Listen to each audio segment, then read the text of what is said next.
ఏ బాబు నిన్ను ప్రశ్న అడగమంటావా? నేను 80,000 పుస్తకాలు చదివిన రబ్బాయి, మా జ్ఞానిని, నువ్వు ఏది అడిగినా నేను చెప్తా.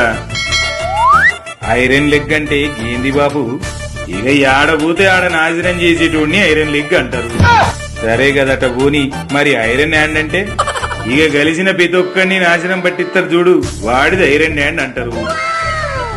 అంటే నీది ఐరన్ లెగ్ ఐరన్ హ్యాండ్ అన్నట్టు. ఏమ్రు తలకాయ తిరుగుతుందా ఏంది నన్ను అంటున్నావు? ఇక నువ్వు మమతను కలిసినవు, ఓడింది. స్టాలిన్ ని కలిసినవు, పీకింది. అప్పట్లో పక్క రాష్ట్ర నేతను కలిసినవు, ప్రతిపక్షమే లేకుండా పోయింది. కేజ్రీవాల్ ని కలిస్తే అడ్రస్సే గల్లంతైంది. ఒక్కడు కూడా ఒడ్డున పడలే కదా, అందుకే అంటున్నా.